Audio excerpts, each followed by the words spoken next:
Hello, my name is Craig Martin. I'm a construction attorney at Lamsom, Dugan and Murray, and today we're going to discuss contract clauses. So sit back, enjoy, and I hope that you find this presentation interesting. So really what we're going to talk about is troublesome contract clauses. So we're not going to go through every clause that you're experiencing with your contracts, but really those that our clients have found troublesome or difficult, what they mean, how they can impact you, and then how you can best deal with them. A little bit about me. As I mentioned, I am a construction attorney here at Lamsom, Dugan and Murray.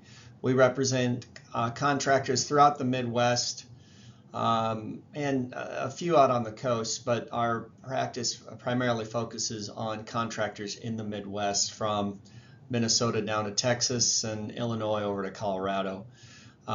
We represent general contractors, subcontractors, suppliers, some owners, but mostly on those that are operating and performing the work on the project. So let's begin. First of all, I think the question is, what is the goal of your contract? And in my mind, and I hope in yours, is that the contract goal is really, where do we stand, right? How much are you going to get paid? What are you going to do? How long do you have to do it in?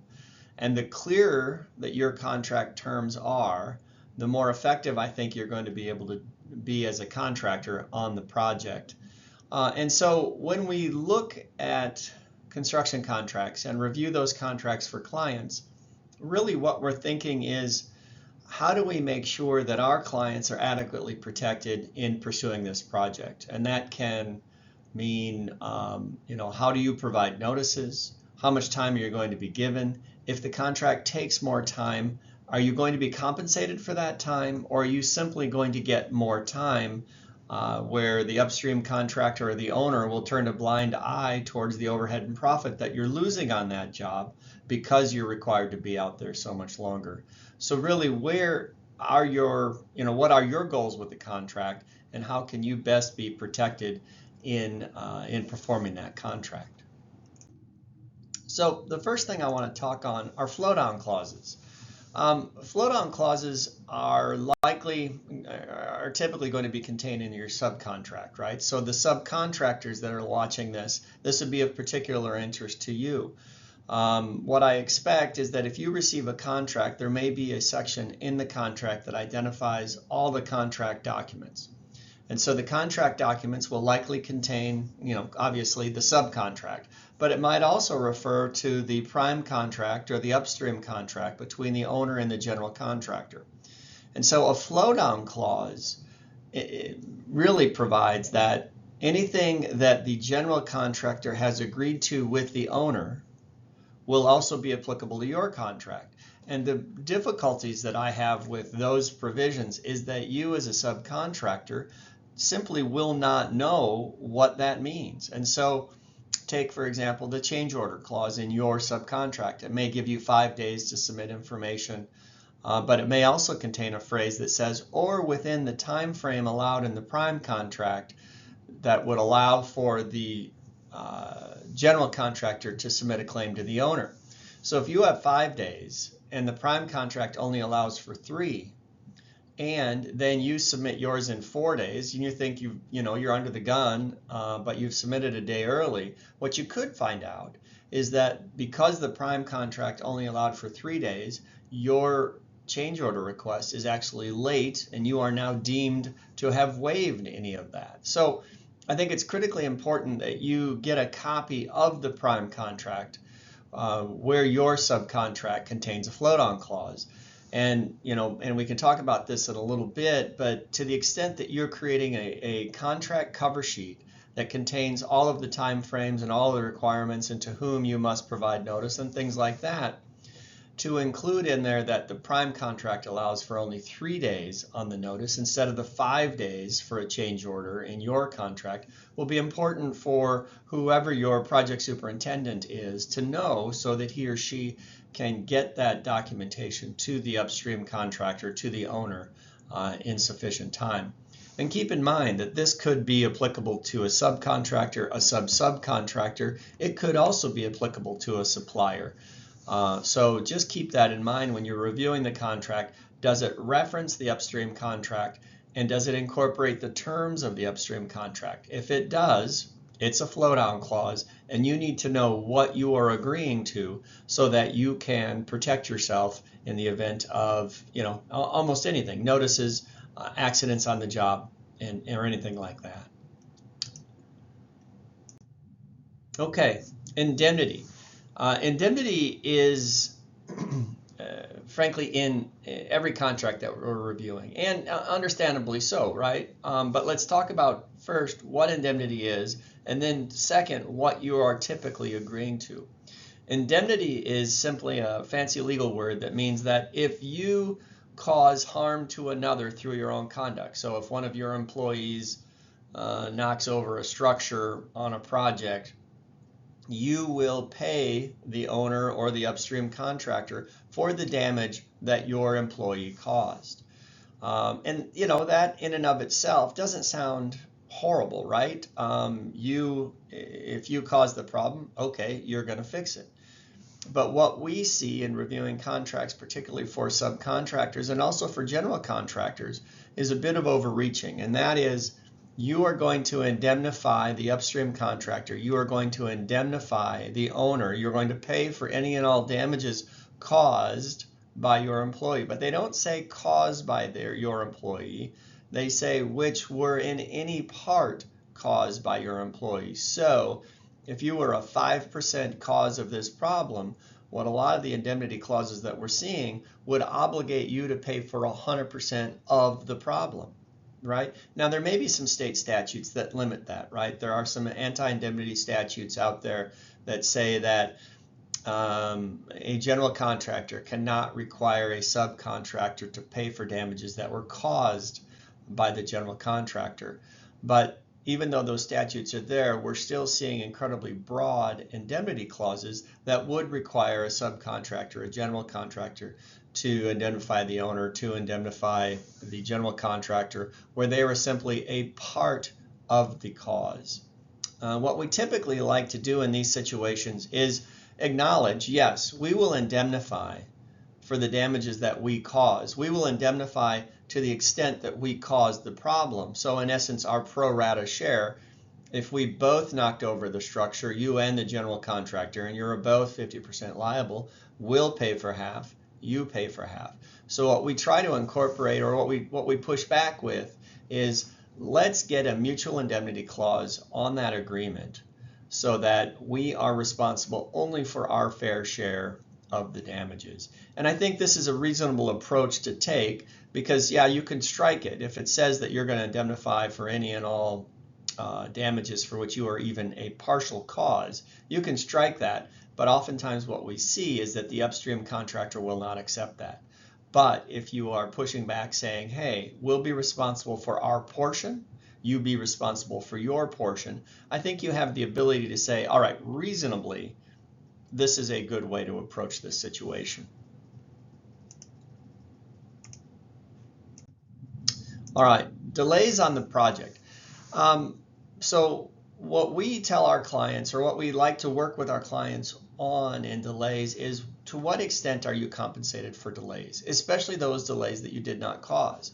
I mean, the worst provisions, the least, or I guess the most damaging provisions that we see for our contractors, for our subcontractors, is your sole remedy for any delays, including those delays that you did not cause, is more time to complete your project. Okay, that's all well and good, but again, you've had a trailer out there, you've had employees out there, you've had a superintendent out there who's now having to spend months upon months upon months out on this project, and you cannot charge any additional money for it. I think therein lies the problem, especially where these delays are not your fault.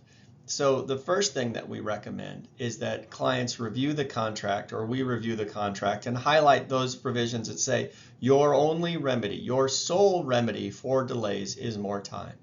If that is the language, then we recommend that you incorporate changes, and contractor will be compensated, or the contract sum will be equitably adjusted for the costs incurred for the additional time on the project, including overhead and profit. So again, on the delay provision, be looking for whether or not you're going to be paid for those delays, because these delays can be significant. Also, something that we think should be considered is, how is your bid, right? What is the contract sum, and how is it affected by delay? What if you're not even on the project yet and you learn that it's 6, 8, 10 months delayed? Well, your materials have now gotten more expensive. Your fuel has now gotten more expensive. Do you have any opportunity to recover the cost of those increases?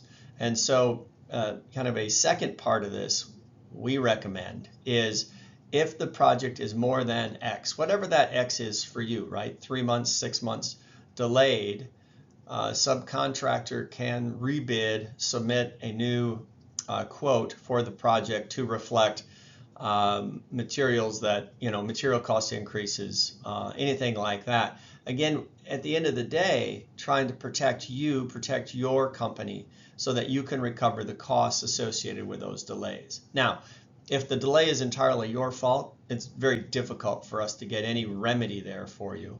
But again, where these delays are not your fault, we should be able to incorporate language that allows you to be compensated for the delay, especially owner-caused delays. Okay, liquidated damages.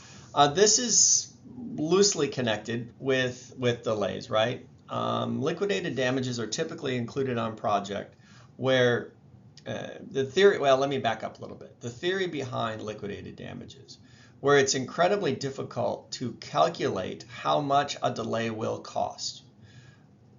The courts have held that contracts may contain liquidated damages as a reasonable estimate of delay costs should the project be delayed. Now, reasonable estimate, again, it's incredibly difficult to estimate what those damages would be if we were to roll forward. Okay, so liquidated damages are typically, well, they're not typically, they are supposed to be a reasonable estimate of what delays could be, or what damages could be caused by delay. And so that raises the question, when you see a $5,000 per day, $10,000 per day in liquidated damages, is that a reasonable number? I don't know. Depends on the scope and scale of the project, but it's something to at least be aware of. I would certainly push back on a substantial liquidated damages claim, or the substantial liquidated damages listed in the contract. And I think it's entirely appropriate to say, if this project is 3 days delayed, we have lost all profit on this project. If this project is 10 days delayed, you have created an amount of money that we have to pay, which will damage and impact our ability to continue in business. So something to think about is to have some legitimate conversations with the upstream contractor. Your request for $10,000, $15,000, I've seen $20,000 a day is simply too big of a burden for us to take on, and we won't be able to do your project. And so, I guess the first step would be, can we eliminate those? If you can't eliminate them, how about including language, to the extent the delay was caused by us, we will pay liquidated damages of whatever. So again, let's focus on what delay did you cause on the project, what delay is really truly your fault. And then that opens the door to look at all the trades on the project, who actually impacted the critical path. If you're on the project and your responsibility was grading outside of the building, and the building is substantially delayed, the fact that your grading was 2 weeks late may not have impacted the critical path. So to the extent you caused damages, then liquidated damages, or I'm sorry, to the extent you caused delays, then liquidated damages could be assessed against you. It may also be of value to say, hey, we don't understand the amount of the liquidated damages. There's supposed to be a reasonable basis for the liquidated damages. So what damages are you talking about? With a strip mall, it's probably easy to figure that, well, they lost rent of X amount per month because the tenants weren't able to move in. But if they had no tenants, then is this truly a reasonable calculation, or is this almost a punitive number? That's always a defense on liquidated damages that they bear no reason, that they are actually a penalty, and if the court considers them a penalty, the court will strike them. So those are some thoughts to give a liquidated damages clause if you come across one. Okay, consequential damages. These are different from liquidated damages. Consequential damages are damages that flow from the actual loss, right, but aren't a true consequence of the loss. So we couldn't get the building completed in time. The owner had to refinance at a higher rate instead of converting to permanent financing, so they had additional interest costs. Those could be a type of consequential damages. A general contractor could argue that because of your delay, you subcontractor, because of your delay, we were unable to move on to a new project, and therefore we couldn't get, we couldn't take advantage of that project, and we lost all of that profit. One that we oftentimes see is that maybe this isn't having anything to do with delay. Let's say that's just, for some reason, the project just didn't work out well, right? And the owner tells the general contractor, we aren't going to hire you for any more projects.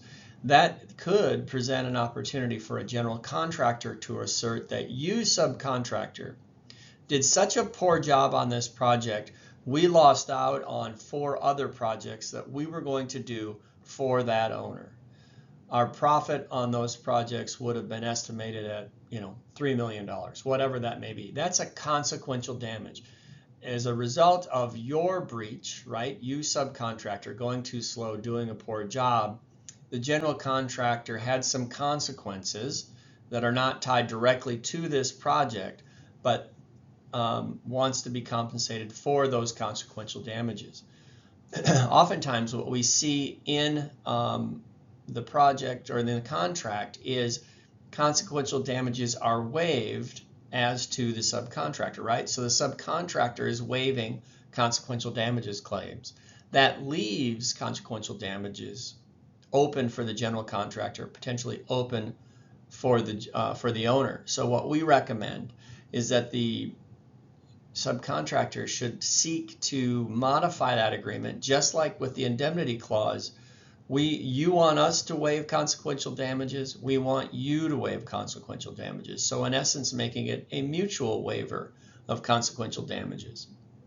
The language is pretty simple, and so it's easy to draft, but I think that the savings that can provide, the avoidance of risk that can provide, can be significant.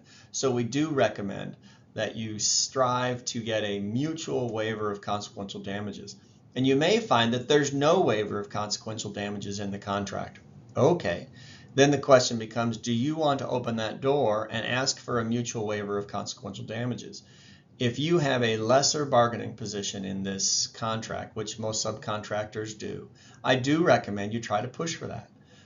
Because then you really have to question, why is the general contractor so concerned about waiving consequential damages unless there's a real risk that there could be significant consequential damages? And that might also lead to, what is it that the owner has impressed upon the general contractor that is preventing the general contractor from waiving consequential damages? And it could be, it could be any number of things, but it'd be something worth asking about. And again, going back to previous slides, if you have a flow down clause, there could be something in that prime contract that could lead to damage for you. So a waiver of consequential damages could potentially minimize that risk. Okay, pay if paid. Depending on what state you're in, you should be concerned about pay if paid versus pay when paid. California, Virginia, I think Illinois prohibit pay if paid clauses. So and most states allow for their enforcement. So let's back up a little bit and talk about what they are. A pay when pay clause is just that. We will pay you when we get paid. For some reason, courts have interpreted that to mean that either when the general contractor is paid or within a reasonable period of time after the subcontractor has submitted a pay application, the subcontractor will be paid. Pay when paid clauses are great for subcontractors because you retain your right to payment once the work is completed. The real risk here is with a pay if paid clause. A pay if paid clause typically includes language like subcontractor agrees that general contractor has no obligation to make payment until general contractor has been paid by owner, or it is a condition precedent to the general contractor's obligation to pay subcontractor that general contractor receive payment from the owner. So really what they are pointing at is unless the general contractor receives payment from the owner, the general contractor has no obligation to make payment. And this is significant because except in those states where they're prohibited, this is entirely enforceable. Oftentimes what's included in these provisions is language along the lines of subcontractor assumes the financial risk of owner's failure to pay.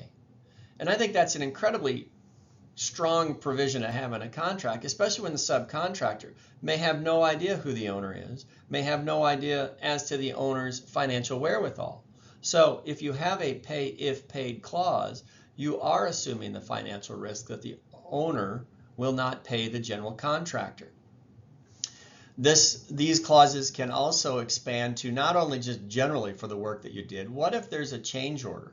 What if there's a change order that's been approved by the general contractor?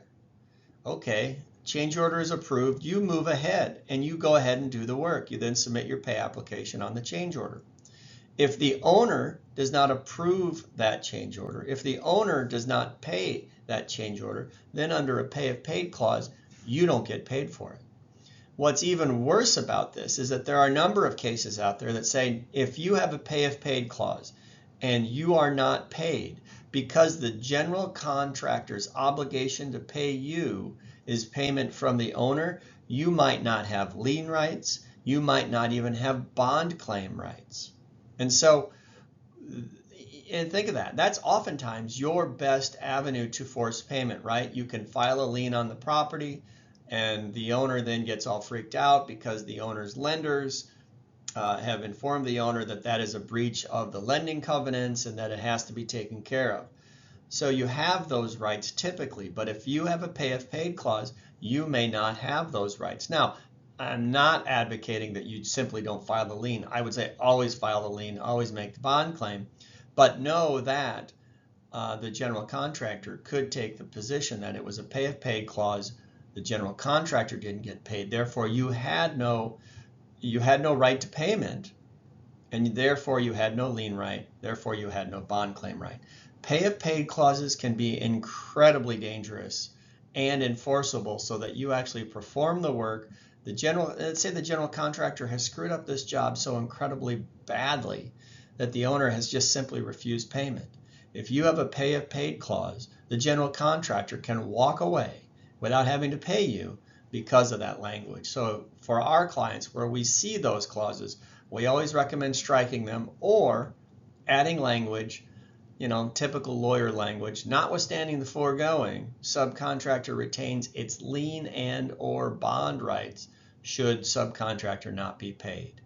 That we've had good luck negotiating that with general contractors, at least on the lien right side of things, because the lien rights go directly to the owner, not necessarily to the general contractor. Bond claims typically go directly to the general contractor, so they may be more hesitant. But it's important to try to get language in there that protects you from a pay if paid clause. Okay, changes in the work.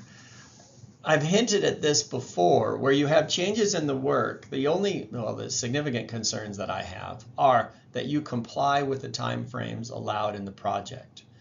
And this is regardless of whether someone in the field, one of the general contractor superintendent has said, yeah, we'll approve that. Yep, go ahead, just do this work. We don't need to worry about paperwork. That is so incredibly dangerous. What we need to be aware of, or what you need to be aware of, is that your contract likely contains language that says change orders must be submitted. The claim of a change order must be submitted within, 5, 7, 10 days of the event giving rise to the need for a change. But then It may also say, and then within 7, 10, 15 days, you must submit the supporting documentation. So what that anticipates is that we found a large rock, or we found, piping underground, whatever you found, right? You have to notify the general contractor of that find within 7, 10, 12 days, whatever the contract says.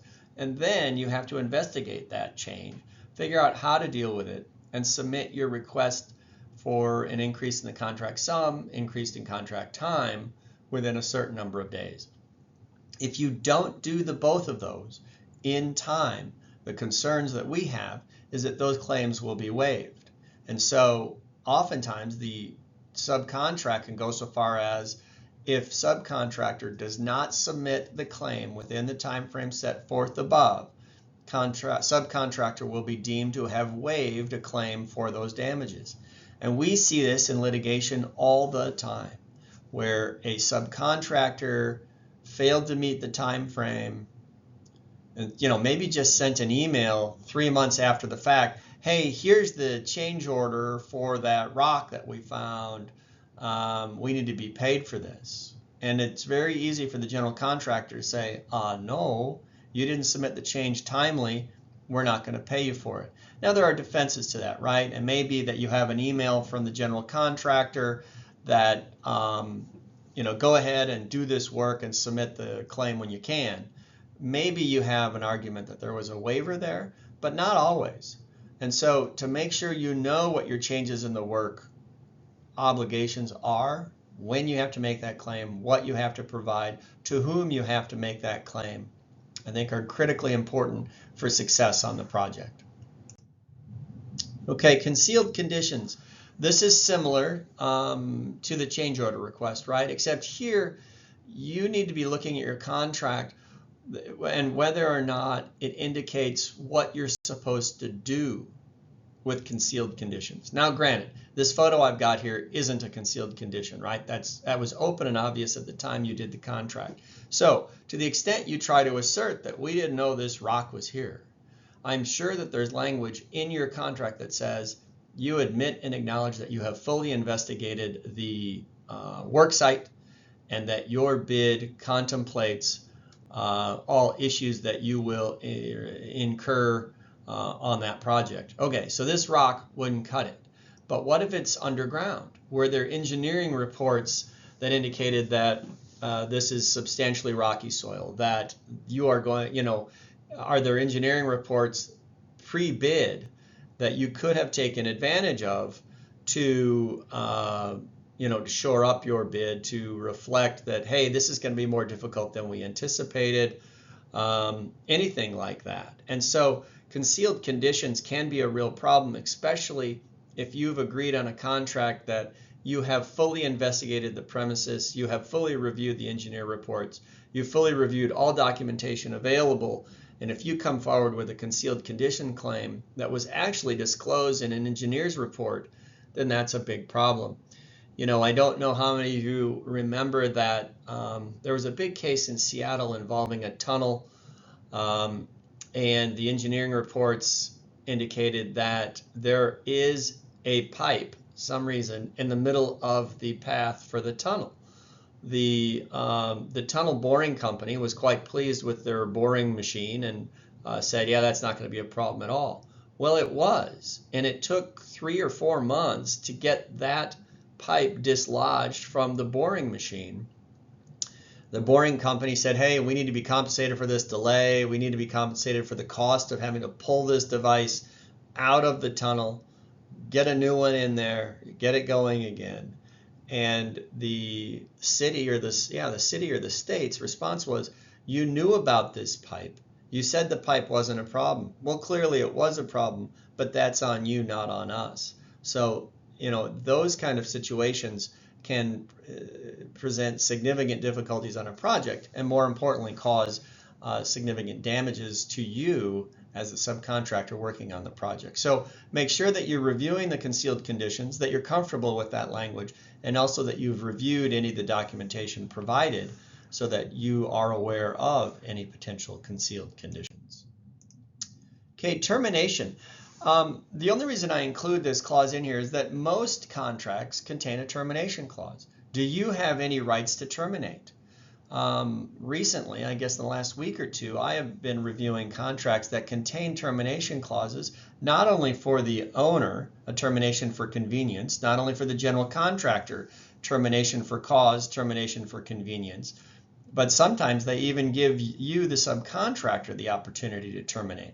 Oftentimes, this is tied to delay. If the project is delayed more than 60 days, subcontractor can terminate the agreement. If the subcontractor hasn't been paid for more than 60 days, the subcontractor can pull off. Okay, and so again, what are your termination rights under this agreement? If the project is delayed and your only damages are more time, the fact that you haven't been paid may not be enough for you to terminate this agreement. So it's something to look at and be prepared to deal with, particularly again with that contract cover sheet. What are your rights to termination? Okay, your rights to termination are important, but also if you are terminated, let's say the owner runs out of money and the contract is terminated for convenience. All right, what are your rights in that termination? Likely, the contract says that you will be paid for all work performed to date. Well, what about profit on the project, right? You had anticipated receiving profit on this project. Are you entitled to profit on the project?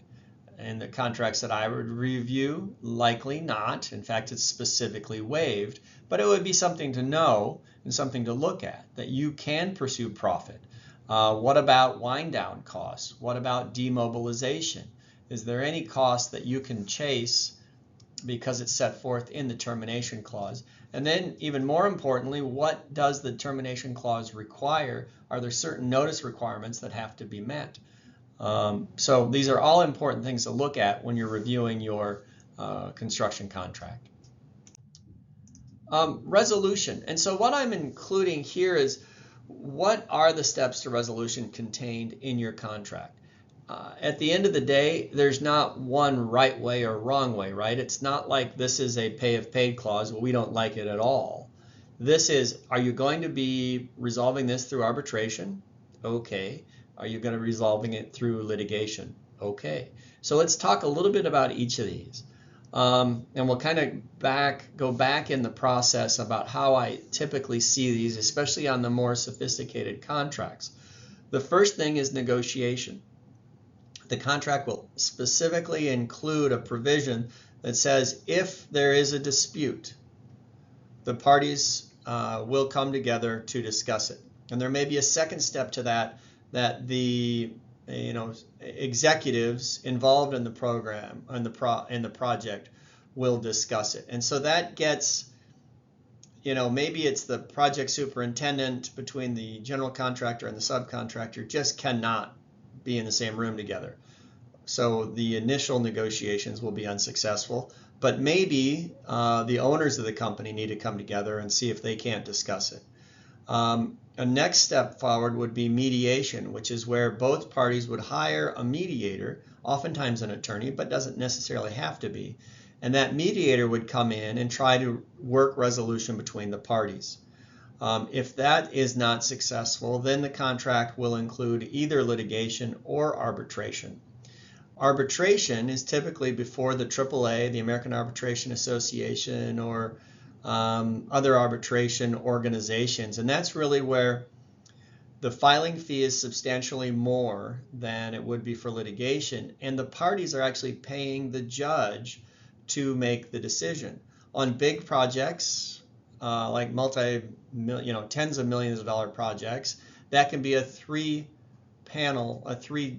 panel on an arbitration where you're actually going to have three judges deciding the case, deciding the claims. Again, that can be significant expense. The benefit to arbitration, I see a couple of them. One is the speed with which it can be done, right? And arbitration can go a lot quicker than litigation. Two, you do have some say over who the judges are going to be, or the judge is going to be.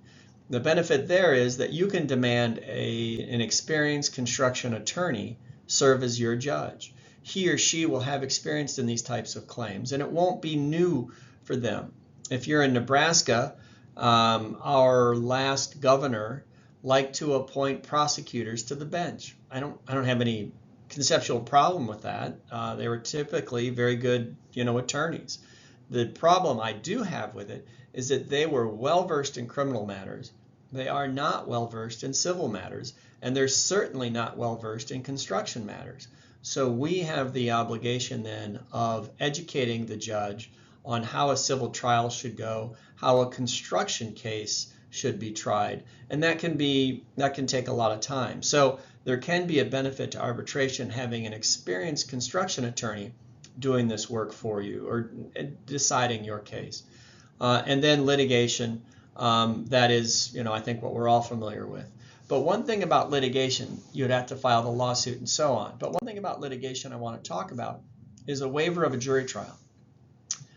I think that's a really important clause to keep in your construction contracts.